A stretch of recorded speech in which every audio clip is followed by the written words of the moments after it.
तो मैंने बेटे बोला कि ये उदासीन क्यों हो जाता है, तो जब दोनों मिल जाएंगे यानी कि अम्ल क्षार दोनों मिल जाएंगे तो उदासीन बन जाएगा। इस प्रकार हमारा आमाशय दीवार पर एचसीएल का प्रभाव नहीं होता। ठीक है बेटा, इस तरह से हमारा पूरे का पूरा जठरस कंप्लीट हो जाता है। लेकिन उससे पहले देखेंगे हम थोड़ा सा, फिर बताता चलूं, मैंने बोला था मांसपेशियां पाई जाती हैं, उसको याद रहा होगा आपको। यहाँ पर कौन सी मांसपेशियां थी, याद नहीं हो तो याद कीजिएगा, देखिएगा जो मैंने नोट्स लिखवाए थे। इन मांसपेशियों का नाम क्या है, आप क्वेश्चन देखिएगा। इन मांसपेशियों का नाम क्या है बेटा, स्फिंक्टर बोला था। कितने प्रकार के स्फिंक्टर्स होते हैं इसमें, 2 प्रकार के, वो आप नाम याद कर लीजिएगा। ठीक है, आमाशय से बाहर निकलते हैं हम, पहले आमाशय में थे, जठरस क्या काम करता है वो क्लियर कर दिया है। ठीक है, इसके 3 भाग बताए थे वो भी क्लियर हो गया होगा, जठरस का सारा काम क्लियर हो चुका है। अब आगे चलते हैं, हमारी जो अगला पार्ट है उसे हम कहते हैं बेटा छोटी आंत। ठीक है, छोटी आंत, स्मॉल इंटेस्टाइन, बहुत इंपॉर्टेंट पार्ट, स्मॉल इंटेस्टाइन, छोटी आंत कहते हैं। क्वेश्चन ये आता है कि एक छोटी आंत है, दूसरी है बड़ी आंत। पहली छोटी आंत, दूसरी बड़ी आंत, इसमें फर्क क्या है? सर समझ में नहीं आता कि फर्क क्या है, तो बेटा थोड़ा सा पार्ट बताते चलूं। देखिए इसको मैं क्लियर कर दूं थोड़ा सा, फिर उसके बाद बड़ी आंत की डिटेल दूंगा। इसकी लंबाई जो है बेटा, इसकी लंबाई तकरीबन है 7 मीटर। ठीक है, किस रूप में उपस्थित होती है, कुंडलित अवस्था में। ये कुंडलित अवस्था क्या है, इसे कहते हैं इंग्लिश में हाईली कॉइल्ड फॉर्म। जैसे कि हमने 5-10 मीटर का धागा लिया, उसको हमने उलझाकर ऐसे कर देते हैं, छोटा सा बन जाता है, बिल्कुल ऐसे ही।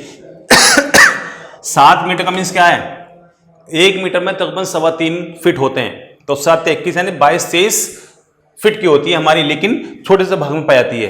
कौन, स्मॉल इंटेस्टाइन। ठीक है बेटा, इसके अब कितने भाग होते हैं, इसके भाग होते हैं बेटा 3 भाग होते हैं इसके। किसके, ध्यान में रखना, छोटी आंत क्या कितने भाग हो गए, 3 भाग हो गए। पहला भाग कौन सा है, हम उसे कहते हैं बेटा ड्यूडेनम, ड्यूडेनम। दूसरा है जेजुनम, ओके, और तीसरा है हमारा इलियम। तो they are the parts of small intestine. पहला हो गया ड्यूडेनम, दूसरा हो गया जेजुनम, तीसरा हो गया इलियम। ये इंग्लिश में नाम है बेटा। ठीक है, तो ड्यूडेनम क्या है, ये बेटा छोटी आंत का सबसे पहला भाग होता है। ओके, जेजुनम क्या है, ये इसका बेटा मध्य भाग होता है, पहला भाग। ओके, इसके बाद में क्या है बेटा, ये इसका मध्य भाग हो गया, और ये इसका क्या है, अंतिम भाग है बेटा। ये अंतिम भाग क्या काम करेगा तो देखेंगे। तो ड्यूडेनम क्या है, तो ड्यूडेनम में याद रखिएगा स्टूडेंट्स, इसमें बेटा 2 प्रकार के पाचक रस और आते हैं। जैसे ही हमारा खाद्य पदार्थ यहां पर, और हाँ बेटा याद आ गया, थोड़ा सा बता दूं, आमाशय में जब जठररस उसमें मिक्स हो जाता है, पॉइंट याद रखिएगा, एक अल्फाज आएगा आपके सामने, काइम, कुछ लोग इसे चाइम भी कहते हैं। ये काइम क्या है, CHYME, ये काइम पूछा जाता है कि जब आमाशय में भोज्य पदार्थ के अंदर गैसिड्यूस मिक्स हो जाता है, उस अवस्था को क्या कहते हैं, उसे हम कहते हैं काइम कहते हैं, याद रखिएगा बेटा। और धीरे धीरे जैसे ही यहाँ से आगे को बढ़ेगा बेटा, देखेंगे ये कुंडलित वैसे अवस्था तो हमारी। ठीक है, तो यहाँ से तो ये छोटा सा जो पार्ट है इसे हम कहते हैं बेटा ड्यूडेनम। छोटी आंत का सबसे पहला भाग और सबसे छोटा भाग और सबसे इंपॉर्टेंट भाग। अगर इसमें मैंने बोला था 2 प्रकार के जूस आते हैं, कितने, 2 प्रकार के पाचक रस आते हैं, यानी कि डाइजेस्टिव जूस आते हैं। और वो जूस कौन कौन से होते हैं, अगर इसमें जूस मिक्स नहीं होते तो हमारे भोजन का पाचन पूरी तरह से नहीं होता और आपको परेशानी होती। तो स्टूडेंट देखेंगे हम, ये ड्यूडेनम है जो कि आमाशय से जुड़ा होता है, ध्यान में रखना। ठीक है, उस भाग को हम कहते हैं ड्यूडेनम, जो मध्य भाग है और छोटा सी शेप आकार का होता है। तो यहाँ फिर मैं थोड़ा सा इसी के पास यहाँ से इसको मिटा देते हैं और इसमें थोड़ी सी डिटेल हो देते हैं बेटा। ठीक है, तो हमारा जो ये स्मॉल इंटेस्टाइन पार्ट है उसकी डिटेल अब आपके पास आना है। तो ये कैसे काम करती है, क्या करती है, इसमें कितने भाग हैं, भाग तो मैं बता चुका हूं, लेकिन कैसे कैसे इसके अंदर 2 प्रकार के जूस आते हैं। तो हम देखेंगे ड्यूडेनम में कितने 2 आते हैं जूस, 2 पाचक रस, यानी कि 2 डाइजेस्टिव जूस आते हैं। किसके अंदर बेटा, ड्यूडेनम के अंदर। याद रखिएगा, ड्यूडेनम में 2 प्रकार के पाचक आते हैं। पहला है हमारा पित्तरस, ध्यान में रखना, ये हिंदी का अल्फाज है, इंग्लिश में से कहते हैं बेटा बाइल जूस। क्या बोले जाएगा, पहला कौन सा हो गया, पित्तरस, कहां से आएगा डिटेल बताएंगे। दूसरा है हमारा अग्ना यानी कि अग्नाशय रस। कौन सा है बेटा दूसरा? अग्नाशय रस। ओके, इसे इंग्लिश में कहते हैं हम पैनक्रिएटिक जूस। हिंदी में लिख देता हूं। ओके, पैनक्रिएटिक जूस ये एक इंपॉर्टेंट पार्ट है, पैनक्रिएटिक जूस। तो ये देखना है हमें। तो ये जो हमारा जूस है पैनक्रिएटिक जूस, ये कैसा काम करेगा, बाइल जूस क्या काम करेगा, कहां से आता है। तो मैं पहले पढ़ लेता हूं हमारा पित्तरस। बेटा पित्तरस क्या है, ये कहां से आता है, तो इसकी डिटेल, ये कहां स्टोर होता है। अगर ये नहीं पाया जाता तो हमारी बॉडी में क्या खाद्य पदार्थ का पाचन होता, हम उसको ख्याल रखना है बेटा। तो पित्तरस आता कहां से है, तो ये आएगा बेटा हमारा, आपने नाम सुना होगा लीवर, हिंदी में कहते हैं यकृत, और जनरल लैंग्वेज में बोलते हैं इसको कलेजी।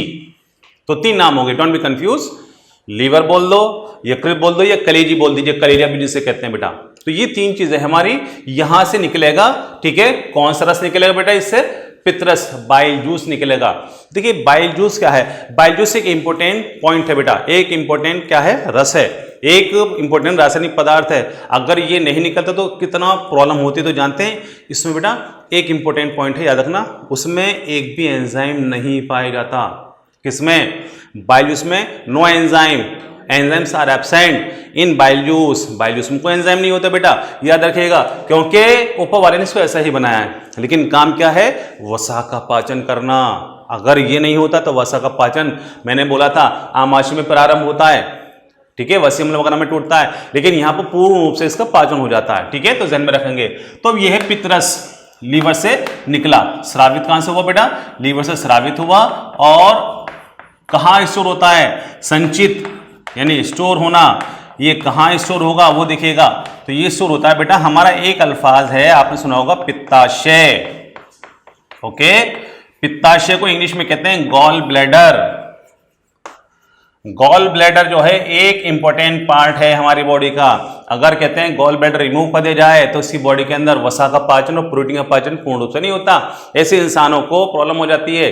तो उसमें करना क्या है, देखिए एक अल्फाज है, जल ही जीवन है, जल रियल में ही जीवन है। जितना आप खाना खाएं पानी जरूर पिए बेटा, ठीक है, पानी बहुत प्यारी चीज है। तो ये जो हमारा गॉल ब्लैडर है उसमें क्या स्टोर हो गया बेटा, पित्तरस इसमें स्टोर हो जाता है।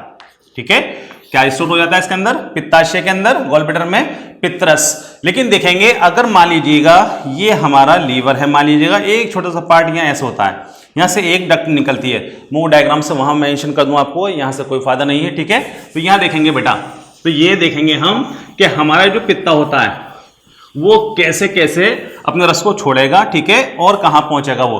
तो यहां से हम देखेंगे बेटा, ये ड्यूडेनम वाला पार्ट है, ठीक है, और यहां पर क्या है, इसे निकल रहा है क्या, एक ओपनिंग हो रही है। ओके, उस ओपनिंग को क्या कहते हैं, यानी कि एक भाग खुल रहा है, उस भाग को हम बोलते हैं बेटा अग्नाशय।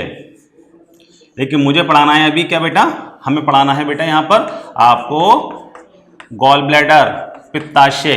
तो यहां से देखेंगे अगर लीवर हमारा यहां पर पाया जाता है तो यहां से मैंने बोला था ये क्या है बेटा, ये है हमारा यकृत, लीवर।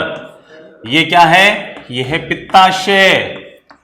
ठीक है, पित्ता जिसे कहते हैं, हिंदी पित्ताशय कहते हैं, यानी गॉल ब्लैडर है। यहां से एक देखेंगे बेटा, यहां से एक वो निकलती है नली, जो कहां पहुंचेगी, जहां हमारा अग्नाशय उपस्थित है।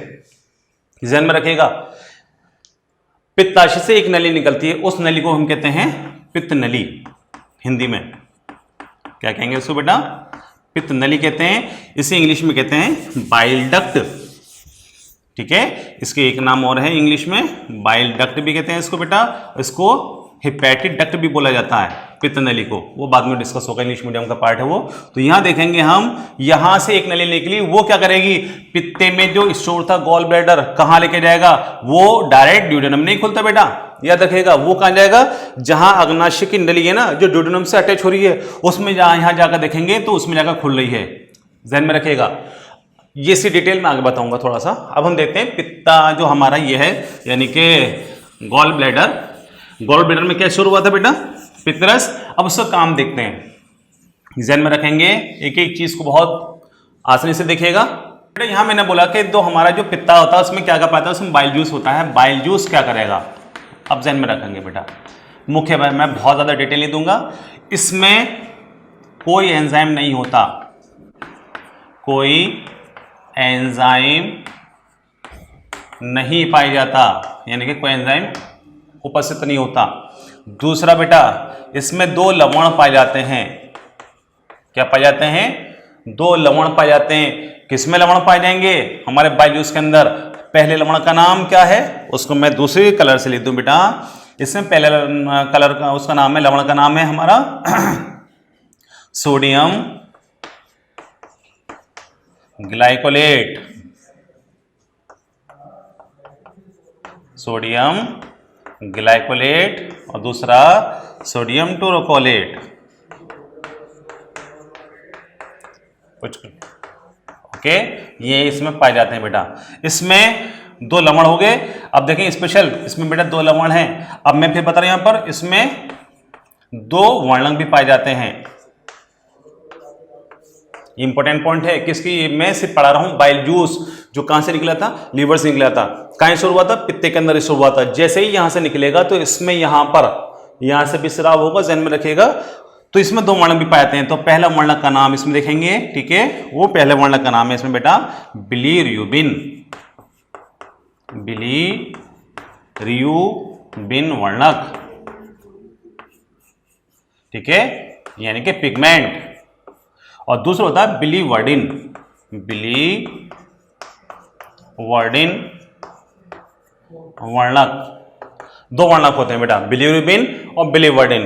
बिलीवर्डिन आपके लिए फिर नए नाम आ गए बेटा। तो देखो, हमने बोला था लास्ट टाइम कि हम इन नामों को क्या करना है, 5 टाइम्स रिवाइज करना है। कितनी बार पढ़ना है उसको, 5 बार रिवाइज करेंगे तो इंशाल्लाह बहुत जल्दी याद हो जाएगा बेटा, ठीक है।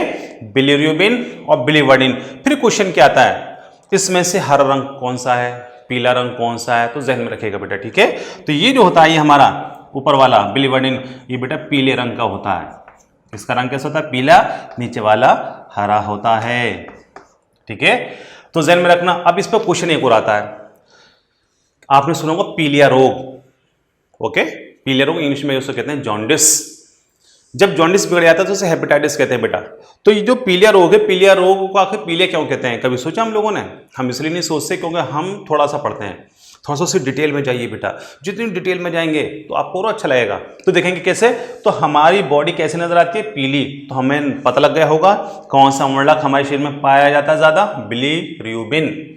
जितना बिलीरुबिन वर्णक शरीर में एकत्र होता चला जाएगा तो ये हमारा शरीर कैसा नजर आएगा, पीला नजर आएगा। इसलिए इससे बनता है पीलिया रोग, ठीक है, पीलिया रोग, जिसे हम कहते हैं जॉन्डिस रोग हो जाता है। तो ये आखिर हमारे शरीर में एकत्र क्यों हो जाता है, कभी सोचा है? तो बताता हूं आपको बेटा। देखिए, जो पीलिया रोग है वो एक लीवर इन्फेक्शन कहलाता है, यानी कि हमारे लीवर का मीन्स यकृत रोग कहलाता है। जब यकृत में प्रॉब्लम होगी तो बेटा वेल फंक्शन नहीं करेगा, वो पूर्ण रूप से कार्य नहीं करेगा। जब कार्य नहीं करेगा तो क्या होगा, वो जो बिलीरुबिन निकलता है वर्णक, ठीक है, वो हमारे शरीर के अंदर एकत्र होने लगता है, क्योंकि हमारा लीवर पूर्ण रूप से कार्यशील नहीं है बेटा। तो क्या होगा, ये हमारा वर्णक शरीर में ज्यादा बनने लगता है और हम लोगों को कैसे लगने लगता है, आंखें पीली, पेशाब पीला, हर चीज पीली पीली, बॉडी पीली नजर आने लगती है। इसलिए हम इस रोग को कहते हैं पीलिया रोग या जॉन्डिस से देते हैं बेटा, ठीक है, याद रखिएगा। ये भी क्वेश्चन आता है। तो हमारे शरीर में पीलापन क्यों हो जाता है, किसकी उपस्थिति के कारण, बिलीरुबिन वर्णक के कारण हो जाता है। ज्यादा डिटेल नहीं, ये जब आप एमबीबीएस से तैयारी करो उससे पूरी डिटेल मिलेगी, ये वर्णक कहाँ से आते हैं, ये सॉल्ट कहाँ से आते हैं, पूरी डिटेल नीट की तैयारी कीजिए तो वहां पर इंशाल्लाह आपको पता लगेगा, ठीक है। इस प्रकार याद रखना। हमारे एक क्वेश्चन और है बेटा, याद आ गया मुझे, लीवर का एक मुख्य काम और क्या है। देखिए, लीवर, एक क्वेश्चन आता है 11th एंट्रेंस में, बहुत बार पूछा गया है, याद रखिएगा बेटा, कि लीवर जो होता है किस चीज को संचित करता है, लीवर किस चीज को संचित करेगा, ध्यान में रखेंगे। तो जैसे हमने बोला था खाद्य पदार्थ हो जाता है हमारा, फूड यानी खाद्य पदार्थ, वो किस रूप में बॉडी में संचित होता है, तो याद रखना, मानव की बॉडी में खाद्य पदार्थ किस रूप में संचित होता है। तो बेटा एक नाम दे रहा हूं आपके लिए, ग्लाइकोजन। ये ग्लाइकोजन शायद आपको सुना हुआ लग रहा होगा, जानते हैं क्यों? मैंने इस ग्लाइकोजन को पढ़ा था जब मैं आपको कार्बोहाइड्रेट पढ़ा रहा था, याद है? मैंने बोला था स्टार्च, ग्लाइकोजन, सेल्यूलोज, तो ये वो ग्लाइकोजन है। तो ग्लाइकोजन के रूप में हमारा भोजन मानव में स्टोर होता है।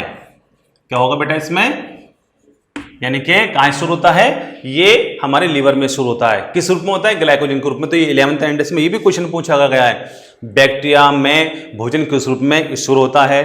आंसर दूंगा उसका, डोंट बी कंफ्यूज, परेशान ना होइए।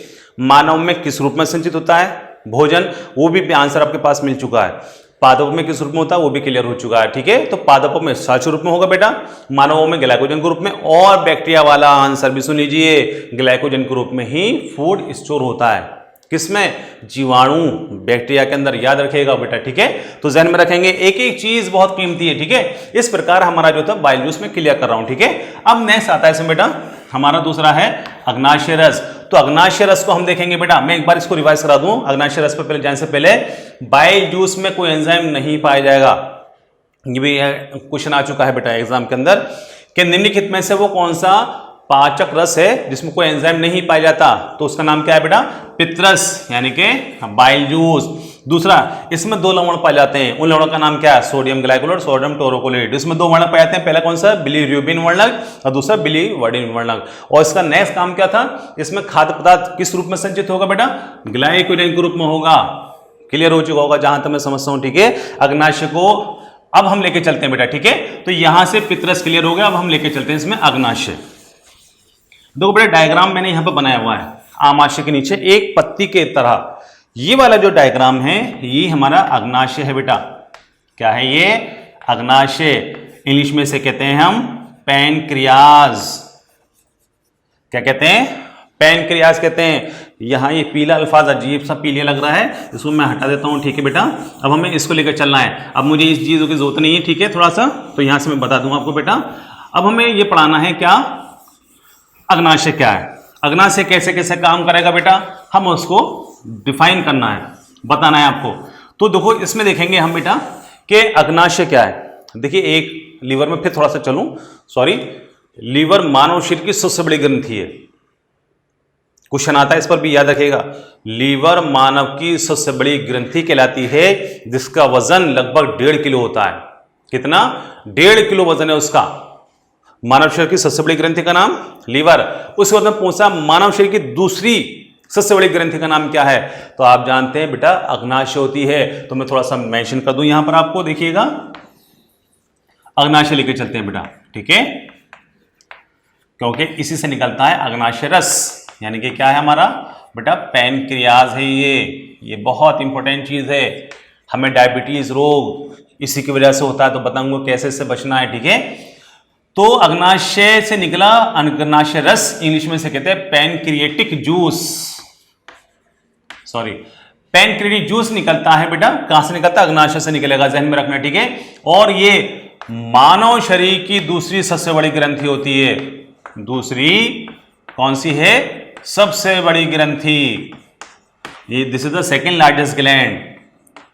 ह्यूमन बॉडी की दूसरी सबसे बड़ी ग्रंथि का नाम क्या है बेटा, अग्नाशय। इसकी लोकेशन भी पूछता है कभी कभी कि कहां पाया जाता है, तो जहन में रखिएगा, it is present below the stomach, यानी कि स्टमक के जस्ट नीचे पाया जाता है। इसका शेप कैसा था, जस्ट लाइक ए लीफ, पत्ती की मानिंद, पत्ती की तरह होता है। इसमें से एक नलिका निकल रही है। क्या निकल रही है, यहां देखेंगे एक नलिका निकल रही है, ऊपर से एक पित्त वाहिनी भी आ रही है, यहां पर पित्त नली वो भी इसमें खुल रही है। तो बेटा इस पर फिर क्वेश्चन आता है, ये जो पार्ट है इस पार्ट को हम क्या नाम देते हैं, तो बेटा आपको नाम बता दूं, इसे कहते हैं हम, इंग्लिश में नाम है हिपैटो पैनक्रिएटिक, हिपैटो पैनक्रिएटिक नलिका, इसका नाम है पूरा। ये अजीब सा नाम आ गया, हिपैटो कहां से आ गया, अब ये बड़ी प्रॉब्लम आ जाती है। हिपैटो जो अल्फाज बना है बेटा वो बना है हमारे यकृत से, ठीक है।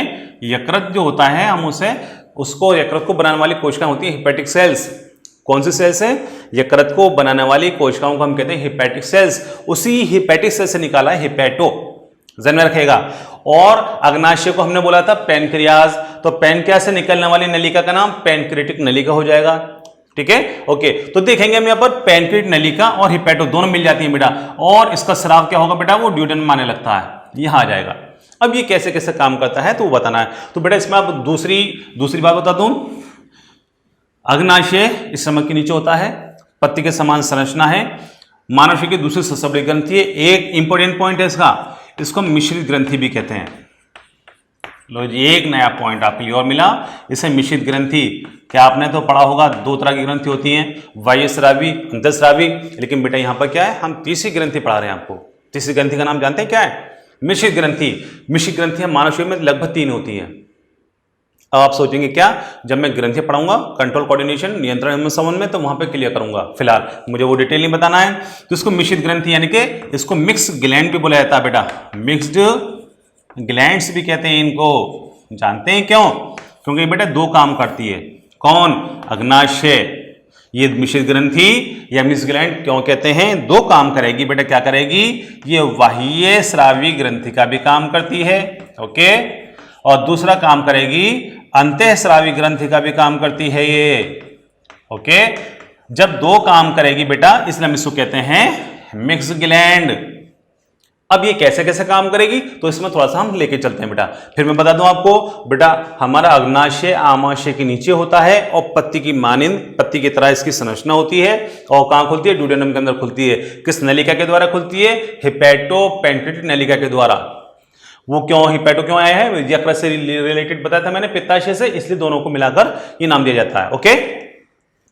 मानव शरीर की दूसरी सबसे बड़ी ग्रंथि है, मिश्रित ग्रंथि भी कहते हैं। क्यों कहते हैं? उसका भी आंसर आपके पास आ गया होगा। वही स्रावी ग्रंथि का भी काम करती है, अंतःस्रावी ग्रंथि का भी काम करती है। तो मैं शॉर्ट में बताता चलूं, इसका जो बेटा बाह्य स्रावी भाग है, क्या करेगा? इसका बाह्य स्रावी भाग अग्नाशय रस को स्रावी करता है। क्या करेगा? अग्नाशय रस को स्रावित करेगा बेटा, अग्नाशय रस को निकालता है। अग्नाशय रस क्या करेगा? भोजन का पाचन करेगा, प्रोटीन का पाचन करेगा। बहुत बड़ी डिटेल नहीं देना है, शॉर्टकट में पढ़ाना है, ठीक है। दूसरा काम करेगा बेटा, ये अंतःस्रावी ग्रंथि का भी काम करती है। ये अंतःस्रावी भाग ये क्या करता है बेटा? ये स्पेशल पार्ट है इसका। मैं आपको बता दूं बेटा, ये बहुत इंपॉर्टेंट पार्ट है। मैंने बोला था शुरू में जब अग्नाशय पढ़ा रहा था कि ये हमारा जो है स्पेशल, उससे भी रिलेशन है मधुमेह रोग। मधुमेह रोग जानते हैं? डायबिटीज, शुगर की बीमारी। ये बहुत इंपॉर्टेंट चीज पढ़ा रहा हूं, इसको बहुत सुकून से सुनिएगा। अगर डिटेल नहीं तो नेक्स्ट क्लास में इंशाल्लाह इसको मैं क्लियर करूंगा, ठीक है। तो ये क्या करता है बेटा? इसको, इस भाग को, जो इसका अंतःस्रावी भाग है, उसको हम कहते हैं, जानते हैं, islets of Langerhans. Islets of Langerhans, इसको हिंदी में नाम बताऊंगा आपको। आप सोचे होंगे इंग्लिश में बता दिया सबने, तो मैं इसको बेटा हिंदी में बताऊंगा। तो ये लैंगरहैंस, आइसलेट्स ऑफ लैंगरहैंस समझ में नहीं आया तो लैंगरहैंस बेटा बता दो, एक साइंटिस्ट हैं।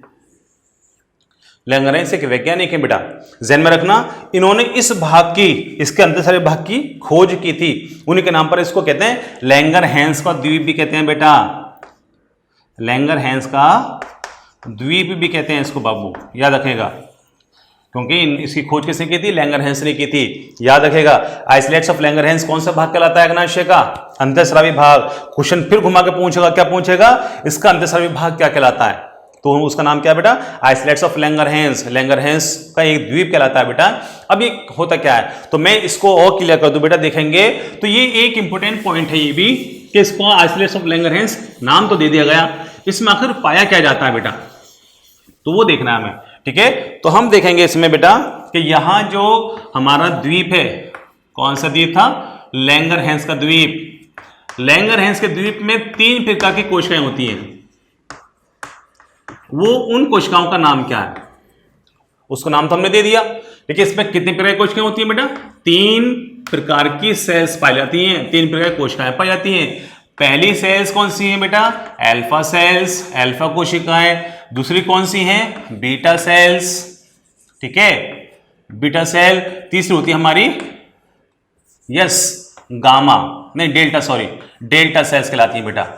यहां पर कौन सी होती हैं? तीसरी डेल्टा सेल्स होती हैं। अल्फा सेल्स, बीटा सेल्स और डेल्टा सेल्स। यहाँ पे जहन हमारे क्या रहता है? अल्फा बीटा गामा हम पढ़ते हैं फिजिक्स में, वही जहन में रहता है, वो मेरे भी रह गया थोड़ा सा, don't worry. Alpha cells, beta cells, delta sales, तीनों का नाम याद रखना। अल्फा बीटा गामा नहीं बोलना है, अल्फा बीटा और डेल्टा। तो अल्फा सेल्स क्या हैं, बीटा सेल्स क्या हैं, इसकी डिटेल बेटा मैं बताता हूं, ठीक है। तो हम शुरू करेंगे अब अल्फा सेल्स, ठीक है।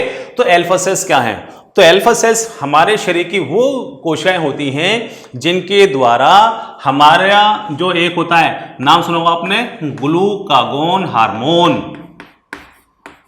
ग्लूकागोन हार्मोन, फिर एक नया नाम आ गया आपके लिए, डोंट बी कंफ्यूज। हर अल्फाज को 5 टाइम रिवाइज कीजिए बेटा, आसानी से याद हो जाएगा आपको। क्या करना है, ग्लूकागोन हार्मोन कहां से स्रावित हुआ, ओके, वो निकला अल्फा सेल्स। अल्फा सेल्स कहां पर पाई जाती हैं, लैंगिक द्वीप। लैंगिक द्वीप कहां पाया जाता है हमारा, अंधस्रावी भाग। अंधस्रावी भाग किसका है, अग्नाशय का। तो ध्यान में रखना, अभी एक सिर्फ पॉइंट ये दिया मैंने, अल्फा सेल्स ग्लूकागोन हार्मोन को स्रावित करती हैं। इसका जाते जाते काम में पता चलो बेटा, ये मानव शरीर के अंदर ग्लूकोज लेवल को इंक्रीज करता है, शुगर की मात्रा को बढ़ाएगा, घटाएगा नहीं। अरे सर आप तो बता रहे थे कि घटाएगा, मतलब डायबिटीज में काम करेगा, तो देखिएगा इसका जब पूरा पढ़ा दूंगा तब समझ में आएगा। तो ये क्या करेगा, ग्लूकागोन हार्मोन क्या करेगा बेटा, शुगर लेवल को बढ़ाएगा, यानी कि शुगर की मात्रा को बढ़ाएगा, बढ़ाता है। वो क्यों बढ़ाएगा, उसी डिटेल आगे बताऊंगा, ठीक है। तो ध्यान में रखना स्टूडेंट्स, अल्फा सेल्स के द्वारा निकलने वाला हार्मोन ग्लूकागोन हार्मोन, जिसका काम क्या है, शुगर की मात्रा को बढ़ाना, शुगर लेवल को बढ़ाना। इसमें एक क्रिया चलती है, इसमें एक क्रिया है, उस क्रिया को नाम दे रहा हूं ग्लाइकोजिनोलाइसिस। क्या नाम है बेटा, ग्लाइकोजिनोलाइसिस, ओके। तो ग्लाइकोजिनोलाइसिस क्या है बेटा, ध्यान में रखना। तो ग्लाइकोजिनोलाइसिस एक क्रिया है जिसके जरिए क्या होगा, शुगर की मात्रा बढ़ेगी। तो उसको मैं क्लियर कर दूं बेटा, ठीक है। तो ये जो हमारी शुगर की मात्रा है वो कैसे बढ़ेगी देखेंगे। तो नाम बस आज याद कर लीजिए, उसका नाम है ग्लाइकोजिनोलाइसिस। ये और नाम बड़ा आ गया सर, ये कौन सा आपने नाम दे दिया। तो बेटा क्यों कंफ्यूज होते हैं, इंसान अगर अल्फाजों से भागेगा तो कहां तक भागेगा, तो अल्फाज को खा जाइए, बिल्कुल एक एक अल्फाज को बहुत प्यार से पढ़िए। क्या करना है, 5 टाइम्स रिवाइज कर दिए, कितनी बार दोहराना, 5 बार। क्या नाम है, ग्लाइकोजिनोलाइसिस। ग्लाइकोजिनोलाइसिस, हर चीज संभव है अगर आप सोच लें, बस ध्यान में रखिएगा, ठीक है। तो ध्यान में रखें बेटा, ये जो प्रोसेस है इसको मैं इंशाल्लाह नेक्स्ट टाइम क्लियर करूंगा, ठीक है। उसको हम कहते हैं ग्लाइकोजिनोलाइसिस